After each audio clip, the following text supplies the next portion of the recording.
التي جرت على ملعب أكد وانتهت بفوز الفرات ب4 أهداف مقابل هدف واحد. طاقم التحكيم كان مؤلف من الحكم الدرجة الأولى علي راجي، ساعده الدولي أكرم علي، المساعد الثاني لؤي يوسف، الحكم الرابع سامي حسين. مش مباراة السيد أحمد مقطوف، مقيم الحكام السيد أحمد الجباري. المباراة الأولى ما بها مقيم، لا بالعكس، هم هاي المباراة هي بالدوري الدرجة الأولى فقط. نعم. مشرف. نعم. فقط مشرف، لكن في هذه المباراة حتى رادوا يسيطرون على المباراة، خلوا مشرف المباراة اللي هو أحمد الجباري. نعم. وخلوا مقيم حكام، يعني فرصة أيضا حتى المقيم يشيك حكامه. نعم. الأخ أحمد مقطوف. يعني هاي المباراة هذا تصرف من اتحاد الفرعي في الناصرية. نعم، يعني احنا احمد مقطوف رئيس لجنة حكام ديفار. نعم. ومن الضروري ان يكون مقيم للحكام. نعم بالضبط. ولكن الان هو راح يقيم حكامه بهاي طبعا. نعم. خلينا ندخل للحالة الأولى كابتن. نعم. الدقيقة 43 هناك ركلة جزاء غير محتسبة قد تكون لصالح فريق الفرات. كابتن يعني انا حتى اذا نرجع للخلف رائد، نرجع للخلف، شوف الحكم يعني بصراحه علي راجي، الاخ علي راجي هو حكم. نعم. مساعد مثل ما تعرف يحكم الدوري الممتاز. نعم. لكنه في المحافظات ممكن الاستعانه ممكن الاستعانه بالحكام المميزين المساعدين. نعم. فذلك الجري مالته والله ممتاز، لياقه بدنيه عاليه. ولكن القرار كابتن، لكن نرجع للقرار هنا، هذه القرار. نعم. شاهدت حتى رائد ارجع لي شويه، نفس الصوره نفس اللقطه، ارجع لي. احنا كابتن مو تشوف مدافع فريق اكد راح شوف منو قطع الكره، ابعد الكره. لا المهاجم هو اللي ابعد الكره كابتن. لاحظ اللاعب. شاهد. نعم. شوف جاه الدخول هو هذا لاعب اكد لم يبعد الكره على كيفك رائد. الان كابتن راح للكره، لم تصل رجله الى الكره. هاي كابتن. لا الان لو باعته كان جت بهالجانب ابو رافد. كابتن هسه هو يعني شويه ارجع لي رائد. ارجع لي عندما يكون يدفع الكره. الان هذه كابتن خلي دفعها لاعب الفرات صحيح، ولكن الان لا وانا شيكتها بصوره. نعم. يعني اكثر من مره عدت الحاله. نعم. حاله واضحه جدا. والله كابتن ما كان هناك احتكاك بقدم لاعب. شوف الاحتكاك هذا بالقدم الثانيه. هي بالقدم الثانيه. نعم. هو ابعد الكره اولا. لا ابعد الكره اللاعب المهاجم. نعم. لكن استمراريته لو مدافع اكد لو بعد الكره ماكو مشكله، حتى اذا صار تماس بعدين. نعم. لكنه لم يبعد فقط.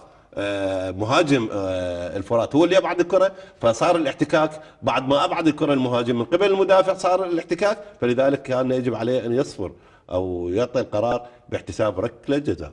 كابتن احنا دائما نتكلم انه عندما تبعد الكره ثم تحتك ماكو مخالفه. بس هو ما ابعد كره. ابعد كره. لا. امتدت قدم. انا شاهدتها اكثر مره ابو راب. نعم. لا لم يكن هناك ابعاد للكره.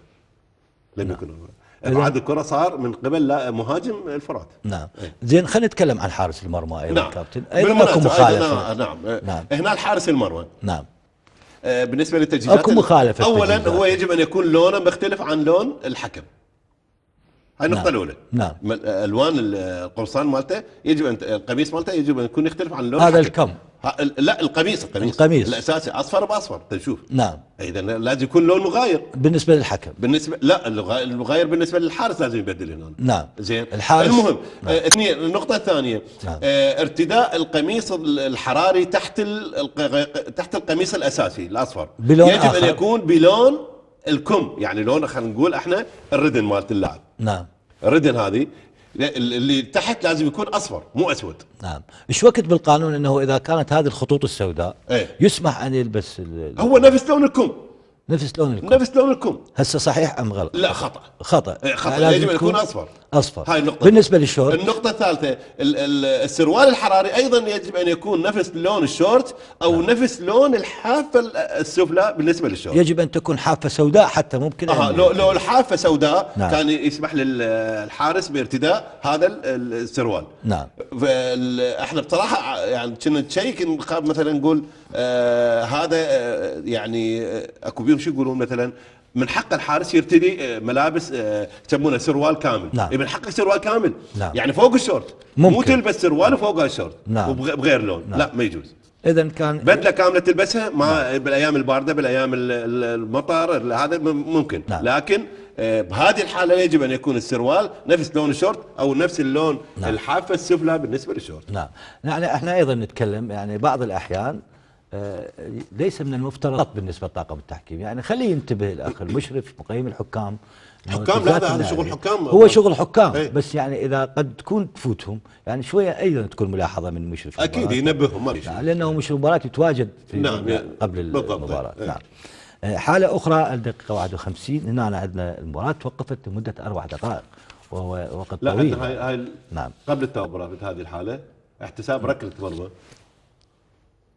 هنا عندنا ركله مرمى. نعم. اي هي الصح لازم يكون ركله زاويه مثل ما راح نشاهد. خلينا نتابعها كابتن الان. هذه نشاهد. نعم. لاعب الفرات كبس الكره ولكن ارتطمت بلاعب أكد وخرجت الى الخارج، يجب ان تحتسب ركله زاويه. هنا الحكم الدولي اكرم علي يحتسب اعتقد له لا الحكم الساحه الحكم يعني لانه بالجهه البعيده جهه الحكم. هذه الحاله واضحه ارتطمت بجسم لاعب اكد. نعم. اذا يجب ان تكون ركله زاويه، ركله ركنيه وليست ركله مرمى. نعم. نعم. الحاله اللي تكلمنا عنها الحاله الاداريه توقف المباراه لمده 4 دقائق وهو وقت طويل.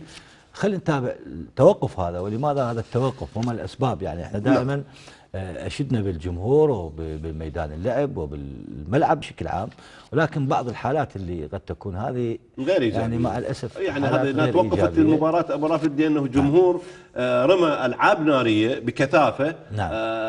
قرب لاعبي الفرات. نعم. فلذلك مما تسبب يعني بايذائهم.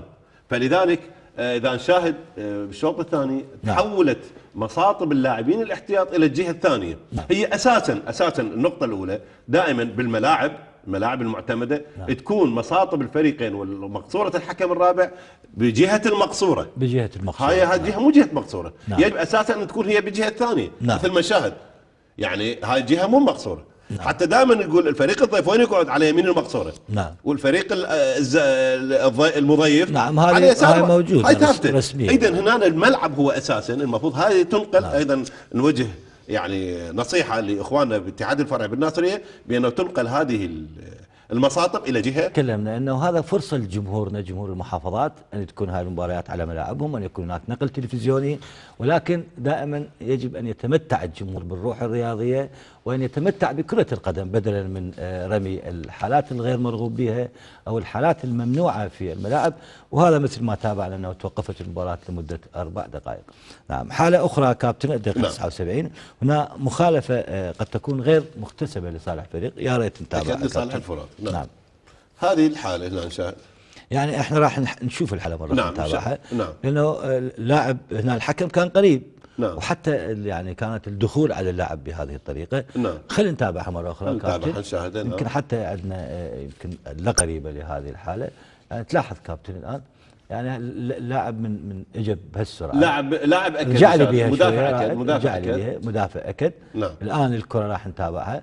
شوف الكره عند لاعب عند لاعب الفرات. نعم. هذا الدخول هذا الدخول والحكم قريب. الحكم قريب. نعم. يعني هذا قريب جدا يعني سمح للعب، لكن سمح باللعب. نعم. المفروض هنا الحكم يحتسب ركله حره مباشره ضد لاعب. نعم.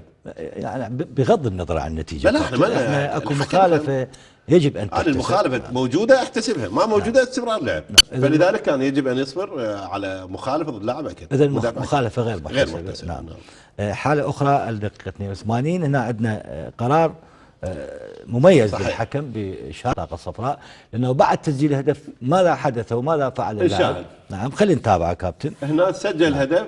سجل هذه الحركة من قبل لاعب أكد، يعني ركل الحارس وهو رائد شوية حتى نشوف طريقة الركل. رجع لي نفس الصورة يا ريت كابتن. هذه الركل برجل يمين. نعم. الحكم كان مشاهد الحالة. هذه إعادة كابتن. نعم. خلينا نتابع الحالة. الآن بعد تسجيل هدف سجل هدف. هذا اللاعب. نعم. هاي الحركة. نعم. هذه قريبة اللقطة كابتن. نعم. هاي أوضح. نعم. يعني برجل يمين ركل. كان الحكم مركز على منتبه عليها، فلذلك أعطاه القرار المناسب. نعم. وهو الكارت الأصفر. نعم. احتساب الهدف. لأنه بعد الهدف بعد نعم. تسجيل الهدف. بعد تسجيل الهدف. نعم. احتسب الهدف ثم أشهر البطاقة الصفراء لهذا السلوك غير الرياضي. نعم. حالة أخرى الدقيقة 87 هنا عندنا اعتراض لاعب في منطقة الجزاء، هل هناك مخالف في هذه الحالة كابتن؟ هاي الاعتراض حالة من الحالات اللي اضيفت الى المادة 12. نعم. اصبحت الاخطاء 11 خطأ ابو يعني هل هذا اعتراض كابتن؟ اعتراض حالة بتلامس. تصادم؟ نشاهد هذا الاعتراض. نعم. هل كان اعتراض بتلامس؟ رجع لي نفس الصورة رائد، نفس الصورة واضحة هذه إيه. اللقطة. رائد خلينا نشوف الصورة مرة أخرى. احنا ابو رافض خلينا نرجع للمبدا، اكو اعتراض بدون تلامس واكو اعتراض بتلامس. نعم. الاعتراض اللي بتلامس هو نعم. من ضمن الاخطاء ال 11 صارت. بس شوية شوية رائد، الآن دخل لاعب منطقة الجزاء، خل توقف الصورة، خلينا نقيل للخلف، خلينا نرجع لي. ارجع الخلف. نعم. يعني هذا اللاعب كان في طريق اللاعب، معترض للاعب. نعم. اكد وداخل منطقة الجزاء بتلامس وداخل منطقة، هي ركلة حرة مباشرة. نعم. بما انه داخل منطقة جزاء، نعم. اذا يجب ان تحتسب ركلة جزاء. يعني ركلة جزاء غير محتسبة لفريق أكد. ومع الكرت خلي الأصفر. تكمل مع الكرت رائد، خلي تكمل عليه. تلاحظ يعني المخالفة واضحة كابتن، واضحة جدا، واضحة. ولكن يعني هل موقف الحكم السبب طبعا اكيد. اذا نرجع على موقف الحكم وين نعم. كان؟ عندنا صورة من نشاهد الزاوية الحالة الأخرى. العامة. نعم. الحالة العامة توضح. لكن هي واضح الاعتراض كابتن، اذا موقفي غير سليم وحتى كان هناك مسك للمنافس يعني. لا هي اعتراض مو مسك. نعم. لانه يعني هذا استخدم هذا ايده الموقف الحكم هنا. نعم. بعيد جدا. نعم. اذا نشاهد بعيد جدا عن الحالة. احنا اثنينا عليه، كان قريب من بعض الحالات، من الحالات الاولى، لكن هذه الحالة هذه في راح اللاعب يدخل منطقة الجزاء. نعم. عليه ان يكون اقرب. اللي تلاحظ كابتن يعني خل توقف رائد، يعني هنا لازم يكون وفتح زاوية رؤية نعم. لهنا هاي المناطق هاي. نعم. اذا الحالة لم تحتسب لانه نعم. كان بعيد عن الحالة. نعم. كان على الحكم ان ياخذ جهة اليسار في مكان معين حتى يحدد يعني المسافة هاي اذا شاهدتها ابو رافد حوالي بال 30 يارد. نعم. بال 30 يارد بعيد جدا عن بعيد جدا. يعني هو نعم. لو كان قريب عليه ان يكون جهة اليسار. نعم. خصوصا صح. لمنطقة الجزاء. صح. حتى ممكن ان يحدد المخالفة، تفتح زاوية الرؤية عنده. زاوية الرؤية حتى ويا الحكم نعم. المساعد. نعم. حالة أخرى الدقيقة 90 هنا إضافة 8 دقائق للوقت بدل الضائع. نعم. كابتن أعتقد بسبب 4 دقائق توقفت المباراة. نعم. خلي توقف الصورة أيضا أدي ملاحظة. رجع لي شوية رائد، نفس اللقطة رجع لي، خلينا نشوف المسطبة كابتن. هاي شنو منو هذه الجهة المساطب اللاعبين. نعم. يعني المنطقة الفنية قبل ما تتبدل. نعم. فتبدلت المنطقة الفنية، فلذلك جلسوا بها المتفرجين. شوف ذا شاهد شلون يدخلون الميدان. يعني هنا المفروض هنا شغل المشرف. شغل المشرف هذول الأطفال وشغل الجهات الأمنية الموجودة. هاي الأطفال موجودين كابتن. لا طبعا لا ما يجوز. يعني احنا يعني خطوة مباركة جدا وخطوة رائعة لكشف عيوبنا احنا كرياضيين. نعم. هاي بالمباراة القادمة اعتقد ما راح تتكرر. نعم. لانه لما راح يشاهدون هاي الحالة. نعم. يجب ان تكون قبل المباراة، قبل ما تبدي المباراة، المشرف، هذا جهد المشرف. نعم. بالتعاون مع الجهات الأمنية. فلذلك يبعد كل شخص ليس لديه عمل. نعم. يبعد الى المدرجات. نعم. حتى في سبيل ما تحدث هاي الصورة. يعني هاي المنطقة جينا احنا يعني هسه احنا بهاي المباراة عندنا 2 مصطبة بدلاء 2 بذيك الجهة وبهاي الجهة. هاي بالشوط الاول كان هنا جالسين مدربين والمنطقة فنية. لما صارت الحالة. نعم. حالة الاعتداء حولوا على الجهة الثانية، الجهة الصحيحة. لكن وين جلسوا؟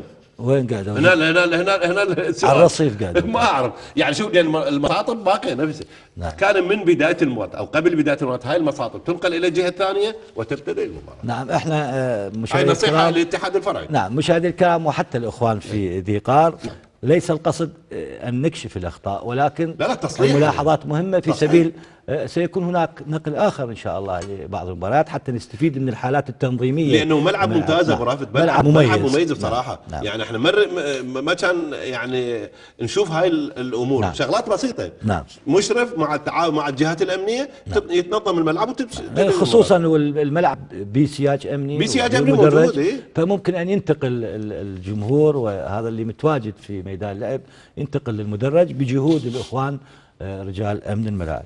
الحالة الأخيرة في هذه المباراة الدقيقة 90+5 الهدف الرابع للفرات. نعم. احنا يمكن كابتن لاحظت ال8 دقائق اللي ضافها. لا 8 دقائق مستحقة. يعني وقت حسب بدقة. يعني هذه امامك ال8 دقائق. الوقت حسبه بدقة الحكم. نعم. 4 دقائق توقف فعلي. نعم. وضاف 4 دقائق للتبديلات والامور الاخرى. نعم. كان وقت ممتاز. اذا الحالة صحيحة. حالة صح. نعم.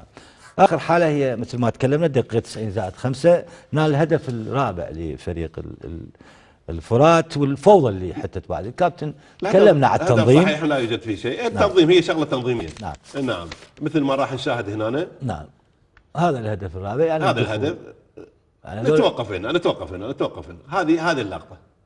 شنو ذول الموجودين يعني كابتن هذول ما هنا أعرف. شنو؟ لانه مثل ما تكلمنا قلنا المشرف مع الجهات الامنيه، هذا المفروض ما تحدث هاي بصراحه، لانها تاثر هاي الامور.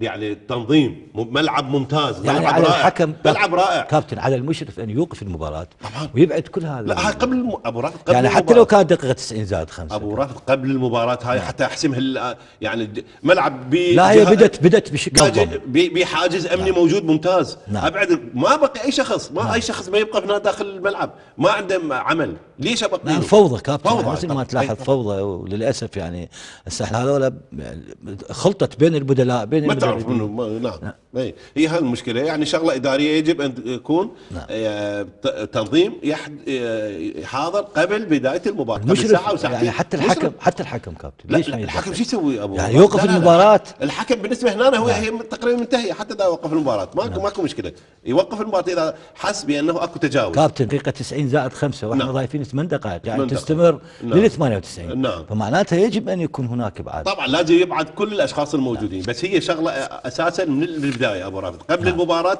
هذه الفوضى كانت موجوده، لذلك كان يجب ان يحدون منها قبل ان تبتدئ المباراه. نعم. شغله اداريه. نعم كانت هذه اخر حاله في مباراه اكد والفرات، والملاحظه اللي تاكدنا عليها انه في سبيل ان يكون التنظيم افضل للمباريات المقبله ان شاء الله. لانه اول مباراه، اول مباراه وتدري احنا دوري المظالم ليش سموه دوري المظالم؟ لانه العين ماكو عليه. نعم. ماكو يعني الكاميرا ما راصده هاي الامور، فلذلك الاخوان اللي بهاي الفرق يعني مشوا على خطأ، يعني ماكو حساب صراحه. يعني كابتن انت تقصد هسه مباريات دوري الدرجه الاولى كلها بهذا أكيد. الفوضى؟ طب هاي مباراه منقوله، هاي مباراه منقوله وملعب مميز. يعني كيف اكو ملاعب ما بيها لا جدار لا حاجز امني، لا يعني حتى متفرجين واقفين على حتى تكثير المشاكل في بعض الملاعب. يعني اذا الملعب مميز وحتى هاي الامور كيف الله يساعد الباقيين. نعم احنا حتى شاهدنا احنا اداري يدخل الملعب يعتدي على لاعب في بعض المباريات اللي شفناها على التواصل الاجتماعي بالديوانيه نعم. كانت هذه اخر حاله في مباراه اكد والفرات. ندخل مباشره